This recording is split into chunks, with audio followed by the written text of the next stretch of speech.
So hey everyone, good morning, welcome back to my new video. And મોર્નિંગની શરૂઆત આજે થઈ રહી છે. સવારમાં મેં બી થઈ ગઈ છું આ તરફ રેડી. ગ્રાઉન્ડ જઈ રહી છું, બટ મેં રનિંગ કરવા નથી જઈ રહી. બીજાને મેં ફિટનેસ વર્કઆઉટ કરાવી રહી છું, એમના માટે જઈ રહી છું. સો ફાઇનલી અત્યારે મેં બી નીકળી ગઈ છું ત્યાં જવા માટે ગ્રાઉન્ડ. એન્ડ ત્યાર પછી તો મેં વિડીયો શૂટ જ નથી કર્યો. રિટર્ન આવી, ફ્રેશ થઈ, નાસ્તો વગેરે કરી, બેગ રેડી કરી એન્ડ મેં બી નીકળી ગઈ હતી. એન્ડ અત્યારે પહોંચી ગઈ છું લાઇબ્રેરી ડાયરેક્ટ. સો રીડિંગ કરવા માટે મેં બી આજે ડાયરેક્ટ પહોંચી ગઈ છું લાઇબ્રેરી. હમણાં 1-2 દિવસથી તો મેં લાઇબ્રેરી પર આવું છું. જ્યારે કામ હોય છે ત્યારે મેં લાઇબ્રેરી પર નથી આવતી એન્ડ રૂમ પર જ રીડિંગ કરું છું. એન્ડ કાલના વ્લોગમાં મેં જણાવ્યું હતું કે જે લોકો મારા વ્લોગ જોઈ રહ્યા છે, કયા જિલ્લામાંથી જોઈ રહ્યા છે, કોઈ ગામમાંથી જોઈ રહ્યા છે એન્ડ શેની પ્રિપરેશન કરી રહ્યા છે, કમેન્ટ સેક્શનમાં જરૂર જણાવજો. સો બહુ બધા લોકોની કમેન્ટ્સ આવેલી છે. અમદાવાદ, મહીસાગર એન્ડ સુરેન્દ્રનગર, બહુ બધા જિલ્લામાંથી કમેન્ટ છે. મને અમુક તો યાદ બી નથી, બટ ઓલ ગુજરાતમાં મારા વ્લોગ જોવાઈ રહ્યા છે. ખાસ તો એ વાત છે કે મેં કહ્યું હતું શેની પ્રિપરેશન કરું છું એ ખાસ લખજો. તો ઓલમોસ્ટ કમેન્ટ્સની અંદર બધી કમેન્ટ્સમાં ઓલરેડી બધા લોકો પોલીસની પ્રિપરેશન કરી રહ્યા છે. જે લોકો મારા વ્લોગ જોઈ રહ્યા છે બધા જ પોલીસની પ્રિપરેશન કરી રહ્યા છે. બેસ્ટ છે, મેં બી પોલીસની પ્રિપરેશન કરી રહી છું. એન્ડ 98% લોકો એવા છે મારી યુટ્યુબ પર જે મારા સબસ્ક્રાઈબર છે. મને બી એવું ફીલ થાય છે કે મારી ખુદની ફેમિલી છે જેમની જોડે મેં મારું ડેલી રૂટીન શેર કરી રહી છું. 98% લોકો એવા છે જેમની પોઝિટિવ કમેન્ટ્સ હોય છે, એમનાથી મને પોઝિટિવિટી મળે છે, પોઝિટિવ વાઇબ્સ આવે છે. એન્ડ 2% લોકો એવા હશે જે નેગેટિવ કમેન્ટ્સ કરતા હશે, બટ નેગેટિવ કમેન્ટ્સ છે મેં રીડ જ નથી કરતી. સો એમની નેગેટિવિટીની કોઈ અસર મારા પર થતી જ નથી. સો આ વાત હંમેશા તમારે બી યાદ રાખવાની છે. તમારી આજુબાજુમાં યા ફિર તમને કોઈ આવીને કહી જાય છે તો એ વસ્તુ તમારે ઇગ્નોર કરવાની છે જે તમને નેગેટિવિટી પહોંચાડે છે. રીડિંગ કરતાં અત્યારે થઈ ગયું છે બપોરનો સમય. મેં બી આવી ગઈ છું જમવા, જમીને ફરી આવી ગયો છે રિટર્ન. એન્ડ આ તરફ અમારું રીડિંગ થઈ ગયું છે સ્ટાર્ટ. આ છે મારી ફ્રેન્ડ જે લાઇબ્રેરીની અંદર રીડિંગ કરી રહી છે, બટ એ લખીને રીડ કરી રહી છે કેમ કે એમને એવી હેબિટ છે કે એ લખીને રીડ કરે તો જ એમને યાદ રહે. સો બધાની હેબિટ અલગ અલગ હોય છે. મેં એ રીતે રીડ કરું છું કે કોઈ બી બુક્સ મેં રીડ કરું છું, first read, second read and third time મેં રીડ કરું છું ત્યારે મને યાદ રહી જાય છે. એન્ડ જ્યારે મેં ફર્સ્ટ ટાઈમ એ કોઈ બી બુક્સ વાંચું છું તો લાસ્ટમાં એ ફિનિશ કરી એન્ડ જે MCQ આપ્યા હોય એમને અટેમ્પ્ટ કરું છું જેથી કરીને ખ્યાલ આવે કે ફર્સ્ટ રીડિંગની અંદર મને કેટલું યાદ રહ્યું છે. મેં આ બી ચેક કરું છું. એન્ડ સેકન્ડની અંદર જ્યારે મેં રીડ કરતી હોઉં છું ત્યારે તો ઓટોમેટિકલી યાદ આવતું હોય છે કે પહેલાં આપણે વાંચેલું હોય છે. સો મારી હેબિટ આવી રીતે છે કંઈક કે જે રીતે આપણે થિયરિકલ એન્ડ એ જ રીતે મેં થર્ડ ટાઈમ રીડ કરી એન્ડ યાદ રાખું છું. પહેલાંથી જ મને રીડ કરવાની હેબિટ આવી છે. સો બધાની રીડ કરવાની હેબિટ અલગ અલગ હોય છે.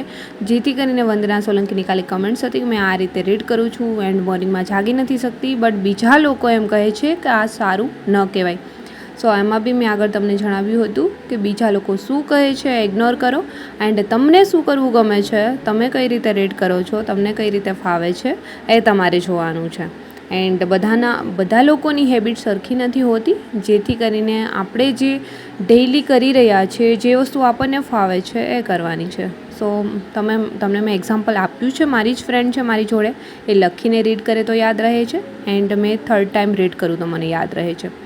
સો ફાઇનલી ચલો અત્યારે મારું રીડિંગ બી થઈ ગયું છે સ્ટાર્ટ. કોઈની કમેન્ટ્સ હતી કે તમે GCRT NCRTની બુક્સથી રીડ કરો છો યા ફિર કોઈ અધર publication.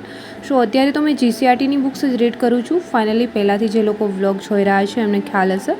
And A B finish થવા આવી છે. GCRTની બુક્સની અંદર લાસ્ટ અત્યારે જિયોગ્રાફી મેં રીડ કરી રહી છું. એન્ડ કમેન્ટ્સ હતી કે GCRT NCRTની બુક્સ ક્યાંથી મળી રહેશે. તો કોઈ બી બુક સ્ટોરની અંદર યા ફિર અધર ઓનલાઈન બી તમે મગાવી શકો છો. ફ્લિપકાર્ટ છે, એમેઝોન છે, કોઈ બી જગ્યાએથી. એન્ડ એક એપ્લિકેશન બી એવી છે જેમની અંદર તમને ડિજિટલ PDFમાં બી મળી શકે છે. સો ફાઇનલી એન્ડ હા, પબ્લિકેશન વિશે બી પૂછ્યું હતું કે પબ્લિકેશન રીડ કરો છો. સો GCRTની બુક કમ્પ્લીટ કરી એન્ડ પબ્લિકેશનની જે બુક્સ છે મારી પાસે અધર અલગ અલગ પબ્લિકેશનની જે બુક છે એ મેં રીડ કરવાની છું. સો એ ઓલમોસ્ટ બુક મારી પાસે યુવા ઉપનિષદની છે એન્ડ ઇતિહાસ ભૂગોળની છે, એ ગુજરાતની ઇતિહાસ એન્ડ ભૂગોળ ઈશ્વર પાડવીની છે. સો તમને જે પબ્લિકેશન પસંદ આવતું હોય, રીડ કરવામાં જે ફાવે છે જેમની મેથડ, એ તમે લઈ શકો છો. સો ફાઇનલી અત્યારે રીડિંગ કરતાં થઈ ગયું છે સાંજનો સમય. સો અત્યારે મેં બી મારું બેગ વગેરે કરીશ પેક એન્ડ નીકળી જઈશું રૂમ પર જવા માટે. રેડી થઈને નીકળી જઈશ મેં ગ્રાઉન્ડ જવા માટે. So finally full day library reading કરી એન્ડ સાંજના સમયે મેં જાઉં છું રનિંગ કરવા માટે. સો ફાઇનલી અત્યારે મેં બી પહોંચી ગઈ છું ગ્રાઉન્ડ રનિંગ કરવા માટે. બટ જે મેં રનિંગ વર્કઆઉટ કર્યું છે એમનો તો વિડીયો શૂટ નથી કર્યો, બટ લાસ્ટ મેં અત્યારે સ્ટ્રેચિંગ કરી રહી છું એમનો વિડીયો શૂટ કર્યો છે. એન્ડ કોઈની કમેન્ટ્સ હતી, હા એક તો અસ્મિતાની જ કમેન્ટ્સ હતી કે મેં રનિંગ સ્ટાર્ટ કરી દીધું છે બટ 800 મીટર દોડું ત્યાં મને હાફ ચડે છે. સો તમને શ્વાસ ચડવા લાગે છે, મતલબ તમે એકદમ સ્પીડલી ભાગો છો ડાયરેક્ટલી. જ્યારે સ્ટાર્ટ કરો છો ત્યારે નોર્મલી સ્ટ્રેચિંગ, જોગિંગ કરો, થોડી એક્સરસાઇઝ વગેરે કરો એન્ડ ત્યાર પછી એકદમ સ્લો રનિંગ સ્ટાર્ટ કરો. 800 મીટર એવી રીતે નથી ભાગવાનું કે તમે એટલી સ્પીડમાં ભાગો કે 800 મીટરમાં થાકી જાય. ધીમે રાઉન્ડ મારવાના છે, 1 2 3 4. એન્ડ હજી રનિંગને બહુ બધી વાર છે એટલે એકદમ સ્પીડમાં નથી જોવાનું. એન્ડ એક રાઉન્ડ છે તમારો કેટલા મીટરમાં જાય છે એ બી તમારે ચેક નથી કરવાનું. જસ્ટ તમારી બ્રીધિંગ પ્રોબ્લેમ છે એ બી ઓછો થાય એ રીતે સ્લો રનિંગ સ્ટાર્ટ કરવાનું છે. સ્ટ્રેચિંગ એક્સરસાઇઝ કરવાની છે. એન્ડ બહુ જ વધારે તમને છે બ્રીધિંગ પ્રોબ્લેમ હોય, મતલબ વધારે શ્વાસ ચડતો હોય તો તમે ગોળવાળું લીંબુ શરબત પીવાની હેબિટ રાખો. એન્ડ સ્ટાર્ટિંગમાં તો ઓલરેડી બનતું હોય છે. સો ધીમે તમે સ્પીડ ઇમ્પ્રૂવ થતું જશે, તમારી સ્પીડ બી ઇમ્પ્રૂવ થશે. એન્ડ અત્યારે સ્ટાર્ટિંગ કર્યું છે તો લોંગ રનિંગ કરવાનું છે.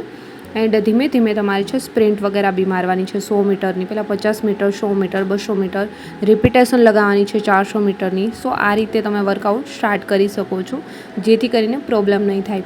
એન્ડ જે લોકોએ સ્ટાર્ટ જ કર્યું છે એમને વધારે પ્રોબ્લેમ થતો હોય છે જ્યારે અચાનક જ એ લોકો ભાગવા લાગી જતા હોય છે જ્યારે ગ્રાઉન્ડમાં આવ્યા નથી, કે ડાયરેક્ટલી જોવા લાગી જાય છે કે મારો ટાઈમિંગ શું આવે છે 400 મીટરનો, મારામાં સ્પીડ કેટલી છે. બટ એવું નથી કરવાનું. જ્યારે તમે સ્ટાર્ટ જ કર્યું છે રનિંગ તો એકદમ ધીમે રનિંગ કરવાનું છે. એન્ડ આવીને ડાયરેક્ટ બોડી થોડું એક્સરસાઇઝ સ્ટ્રેચ કરી એન્ડ જોગિંગ કરી એન્ડ ત્યાર પછી રનિંગ સ્ટાર્ટ કરવું જોઈએ. શું આ રીતે તમે સ્ટાર્ટ કરશો તો કોઈ જ પ્રોબ્લેમ નહીં થાય. સ્ટાર્ટિંગમાં થોડા પગ વગેરે દુખતા હોય છે, એ તો નોર્મલ છે, બધાને થતું હોય છે. 8 દિવસ રનિંગ કરી એન્ડ હેબિટ પડી જશે પછી નોર્મલ થઈ જશે. એન્ડ સીન પેઇન વગેરે થતું હોય તો એ બી નોર્મલ છે, એ બી થવાનું છે. થોડા ટાઈમમાં હેબિટ પડી જાય પછી એ બી બંધ થઈ જશે. એન્ડ સીન પેઇન વધારે થતું હોય તો આઈસિંગ કરી શકો છો. સો એન્ડ એમના માટે અમુક એક્સરસાઇઝ બી છે, એ કરવાથી બી સીન પેઇન છે નથી થતું. સો જે લોકો સ્ટાર્ટ જ કરી રહ્યા છે રનિંગ એ આ રીતે કરી શકે છે. સો ફાઇનલી અત્યારે મેં બી મારું રનિંગ વર્કઆઉટ ફિનિશ કરી એન્ડ લાસ્ટ કરી સ્ટ્રેચિંગ. જ્યારે બી તમે રનિંગ કરો છો, રનિંગ કર્યા પછી લાસ્ટમાં સ્ટ્રેચિંગ ખાસ કરવું જોઈએ જેથી કરીને બોડીના કોઈ બી પાર્ટમાં ઇન્જરી આવેલી હોય તો બી ખ્યાલ આવે એન્ડ વધારે પેઇન બોડીની અંદર ન થાય જ્યારે તમે રનિંગ કરી લો છો ત્યાર પછી. સો ફાઇનલી આજે મારું રનિંગ વર્કઆઉટ બી આજનું ફિનિશ. મોર્નિંગથી લઈને રીડિંગથી લઈ એન્ડ નાઇટ સુધીનો મારો દિવસ કંઈક આ જ રીતે પસાર થઈ રહ્યો છે. ઓલરેડી મારા એકનો નહીં બટ જે લોકો પોલીસ ભરતીની તૈયારી કરી રહ્યા છે એમનો મોર્નિંગ ટુ નાઇટ આ જ રીતે પસાર થતો હોય છે. અમુક લોકો છે મોર્નિંગમાં રનિંગ કરી રહ્યા છે એન્ડ અમુક લોકો છે નાઇટમાં કરી રહ્યા હશે. બટ મોર્નિંગ ટુ નાઇટ કંઈક આ જ રીતે જતી હોય છે પુસ્તકો જોડે એન્ડ ગ્રાઉન્ડ જોડે. સો આઈ હોપ કે તમારા લોકોની પ્રિપરેશન બેસ્ટ ચાલી રહી હશે, કેમ કે બધા લોકો પોલીસની પ્રિપરેશન કરી રહ્યા હશે. એન્ડ આઈ હોપ કે આજનો વ્લોગ બી તમને પસંદ આવ્યો હશે. પસંદ જ આવ્યો છે તો વ્લોગને લાઇક, કમેન્ટ, શેર, સબસ્ક્રાઈબ જરૂર કરજો. એન્ડ તમારી કોઈ બી ક્વેરી છે તો કમેન્ટ સેક્શનમાં જરૂર લખજો. જ્યારે બી મને ટાઈમ મળશે ત્યારે મેં તમારી કમેન્ટ્સ રીડ કરી એન્ડ આન્સર અચૂક આપીશ, જેન્યુન હશે એમની કમેન્ટ્સની. સો ફાઇનલી એમની જોડે આજનો વ્લોગ બી મેં અહીંયા જ કરીશ સમાપ્ત. જલ્દી મળીશું મારા એક ન્યૂ વ્લોગ સાથે. ત્યાં સુધી બધાને બાય એન્ડ ટેક કેર.